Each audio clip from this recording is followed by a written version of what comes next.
Tidak cukup kita dibaptis sekedar menjadi Katolik. Karena menjadi Katolik belum tentu membuat kita menjadi anak kesayangan Allah. Juga jangan menjadi orang Katolik tunggu ada perlu. Karena kalau kita menjadi Katolik saat ada perlu, itu namanya Katolik KTP. Jadilah dan kita perlu menjadi orang Katolik yang dalam bahasa Paus Fransiskus itu 1 kali 24 jam. Tuhan bersamamu dan bersama rohmu. Inilah Injil suci menurut Lukas. Dimuliakanlah Tuhan.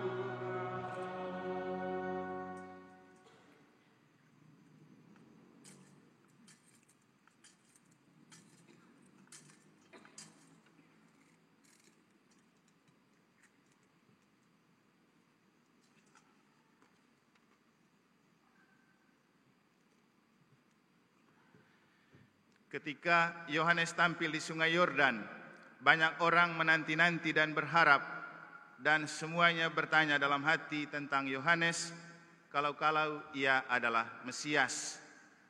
Karena itu, Yohanes berkata kepada semua orang itu, "Aku membaptis kamu dengan air, tetapi Dia yang lebih berkuasa daripadaku akan datang, dan membuka tali kasutnya pun aku tidak layak.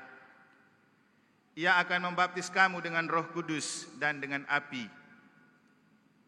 Ketika seluruh orang banyak itu telah dibaptis, dan ketika Yesus sedang berdoa, setelah ia juga dibaptis, terbukalah langit, dan turunlah Roh Kudus dalam rupa burung merpati ke atasnya. Terdengarlah suara dari langit, "Engkaulah putraku yang terkasih, kepadamulah aku berkenan."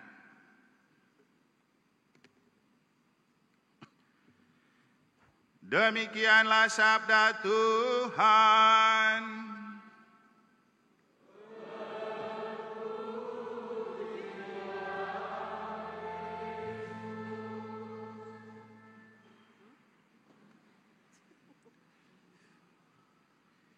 Tidak cukup kita dibaptis sekedar menjadi Katolik.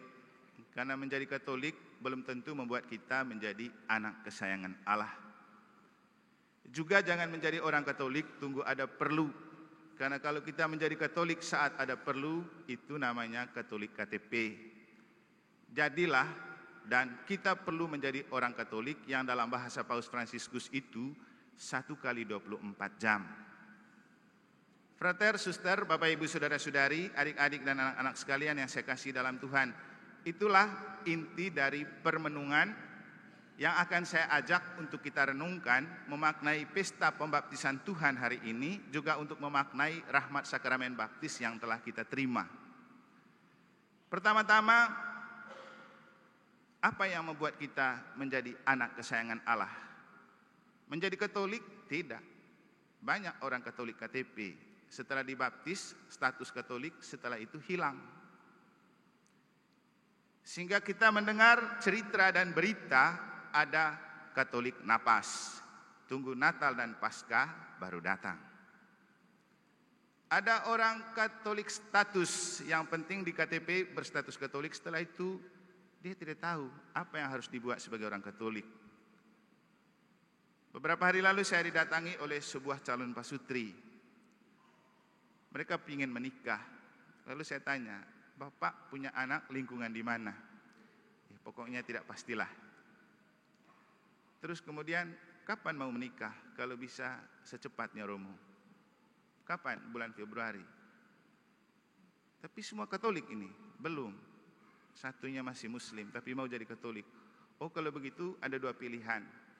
Pertama, kalau kamu mau menikah beda agama, maka perlu dispensasi. Itu berarti ada urusan administrasi yang harus kita kirimkan ke uskupan. Nanti Bapak Uskup mengeluarkan dispensasi untuk kamu boleh menikah. Pilihan kedua, kalau mau pernikahannya itu sakramentil, maka tunggu sudah dibaptis. Itu berarti harus katekumenat, dan malam Paskah baru dibaptis. Perlu dipersiapkan. Oke Romo, kalau gitu kamu pergi ke Pak Mikel untuk berbicara kapan harus belajar. Nah setelah bertemu Pak Mikel, ternyata yang Katolik ini pun juga belum komuni. Tadi saya mampir di ruangannya Pak Mikel, ada Pak Mikel bersama Pak Riki. Pak Riki datang minta tanda tangan untuk agenda jadwal kursus KPP. Lalu berceritalah tentang hal itu. Romo, ternyata dia belum komuni. Bagaimana itu? Dia lupa kalau dia belum komuni. Lalu saya bilang, rasanya dia tidak lupa kalau dia belum komuni. Dia lupa kalau dia Katolik.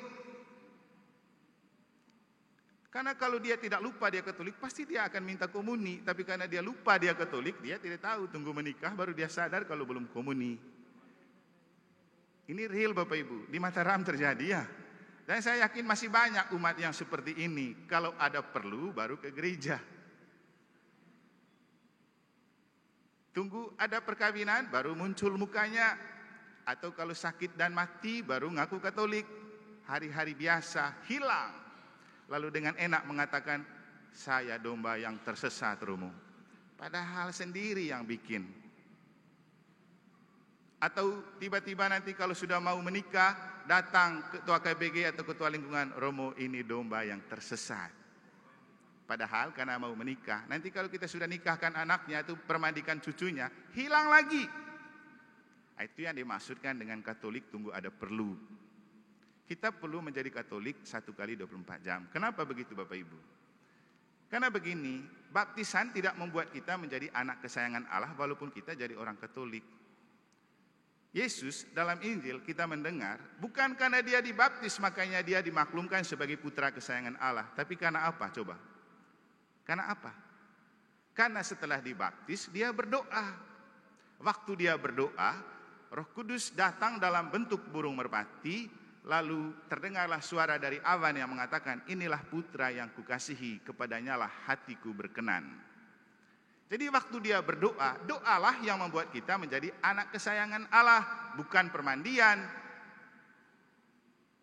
Kalau kita baca lagi lebih lanjut, atau kalau Bapak Ibu baca di peristiwa terangnya Rosario, itu terlihat. Setelah dibaptis, selain berdoa, Yesus berpuasa. Makanya 40 hari dia ke padang gurun dan dicobai iblis. Jadi intinya kalau mau menjadi anak kesayangan Allah, tidak cukup dibaptis lalu selesai. Tapi setelah dibaptis, berdoa dan berpuasa. Nah Bapak Ibu, coba cek kita punya pembaptisan, apalagi di zaman ini. Habis dibaptis, foto-foto. Habis foto-foto, ajak makan di rumah. Setelah makan di rumah, bubar, jalan, hilang sudah. Tunggu mau kawin, baru datang lagi. Tunggu Natal dan Paskah, baru kelihatan lagi batang hidungnya. Loh, kita tidak dibaptis untuk itu. Bukan untuk status Katolik, tapi untuk mempertanggungjawabkan dan untuk membuka pintu. Rahmat terus mengalir kepada kita dan kita betul diangkat sebagai putra-putri kesayangan Allah. Doa yang membuat kita menjadi putra-putri kesayangan Allah. Jadi doa yang membuat kita menjadi putra-putri kesayangan Allah, bukan status Katolik. Bapak Ibu saudara-saudari, Paus Fransiskus pernah berkata bahwa jangan jadi orang Katolik part-time, tapi jadilah orang Katolik 1 kali 24 jam. Dan menjadi Katolik itu terlalu gampang dan mudah. Kita tidak perlu cari pembesar untuk berdoa. Kita bisa berdoa di mana saja. Kita tidak perlu menyiapkan persembahan untuk berjumpa dengan Tuhan. Kita cukup mempersembahkan diri. Sangat-sangat simpel jadi Katolik. Anda tidak dipungut perpuluhan. Di gereja lain ada dipungut, Anda bebas terima gaji 10 juta 1 bulan, gereja tidak menuntut store 1 juta 1 bulan kan? Tidak. Katolik itu terlalu simpel dan terlalu ekonomis. Tapi justru karena itu makanya orang selalu berdalih di balik dalih gereja kan kaya, gereja itu harus membantu orang miskin, gereja itu harus berbelas kasih, padahal dia miskin karena judi, karena minum, karena hidup tidak jelas. Lalu kemudian gereja harus bantu karena dia miskin. Bapak Ibu, Anda lebih berdosa daripada dosa yang sebenarnya kalau begitu. Karena tidak mempertanggungjawabkan hidup. Nah, rahmat sakramen baptis harus dipertanggungjawabkan. Kalau ada yang ikut pembekalan bersama Romo Baby, waktu sebelum kita pelantikan, apa kata Romo Baby? Bapak Yosef, yang menjaga keluarga kudus dari Nazaret. Apa kata Romo Baby waktu itu terkait pembaptisan? Dia bilang apa? Kita adalah pengkhianat kalau setelah membuat janji baptis, kita tidak bertanggung jawab untuk ikut dalam pelayanan. Kenapa? Rahmat baptisan membuat kita sekaligus menyandang predikat. 1 sebagai imam, 2 nabi dan raja. Bagaimana menjadi imam? Tidak perlu menjadi seperti Romo Eman, Romo Cece, Romo Boda. Karena imam artinya menguduskan, saling menguduskan. Mungkin dalam arti sederhana, Bapak Ibu, di rumah Anda bisa menjadi imam untuk sesama. Suami bisa jadi imam untuk istri, istri bisa menjadi imam untuk suami, orang tua bisa menjadi imam untuk anak. Caranya apa? Saling menguduskan. Saling menguduskan lewat doa, saling mendoakan. Karena berdoa itu untuk membuat kita kudus. Mungkin ada yang pernah nonton sinetron yang di dalamnya ada Darius sebagai pemeran. Apa kata Darius di situ? Tidak ada orang yang bisa menjadi suci tanpa berbuat dosa. Dan memang kita semua berdosa. Coba nanti dengar lagi khotbah kemarin. Kita itu gereja, khotbah tadi pagi, itu gereja untuk orang berdosa, Bapak Ibu. Jangan datang ke gereja kalau Anda sudah suci dan kudus. Karena kalau sudah kudus itu bergabung bersama para kudus di surga, itu gambar yang paling atas itu. Tapi kalau Anda belum mati, kita tidak kudus dan suci, maka kita duduk di situ saja. Karena kita berdosa, kita menyembah salib. Sehingga tidak ada orang suci dan orang kudus di gereja. Makanya orang itu termasuk kategori angkuh kalau mengatakan, saya itu lebih rajin berdoa dari kamu, saya itu lebih suci dan kudus dari kamu, itu dosanya jauh lebih besar. Atau yang tadi pagi saya kasih contoh, ketika ada 2 orang datang berdoa di bait Allah, 1 orang Farisi, 1 orang berdosa. Orang Farisi berdoa, Tuhan, saya sudah memberikan perpuluhan, saya sudah berbuat baik, saya sudah baca kitab suci, sudah begini, sudah begitu.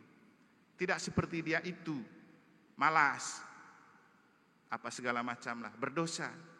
Tiba-tiba orang berdosa ini berdoa, dia pukul dada, Tuhan kasihnilah aku karena aku orang berdosa.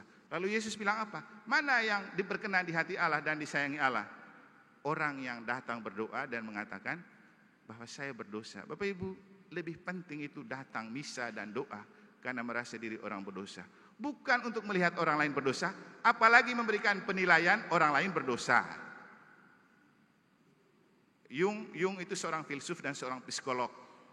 Mungkin ada yang lihat story saya beberapa saat lalu atau kemarin, saya menampilkan sebuah ucapan yang menarik dari C.G. Jung itu. Dia bilang, berpikir itu sulit. Itulah kenapa orang tidak suka berpikir tapi suka menilai. Bapak Ibu, jangan hidup untuk suka menilai orang. Banyak-banyaklah hidup untuk menilai diri. Dan yang paling penting ketika menemukan diri berdosa, jangan lupa berdoa. Seperti khotbah tadi pagi, kita berdoa untuk kita. Kita berdoa karena kita berdosa. Kita berdosa untuk kita makin rajin berdoa. Kalau ingin menjadi putra-putri kesayangan Allah, tidak cukup dengan baptisan, tidak cukup dengan menjadi Katolik, karena yang paling penting Anda berdoa. Karena saat Anda berdoa, nanti Tuhan berbicara di dalam hatimu. Anakku, engkau pun putra-putri kesayanganku, kepadamulah hatiku berkenan. Semoga Tuhan memberkati.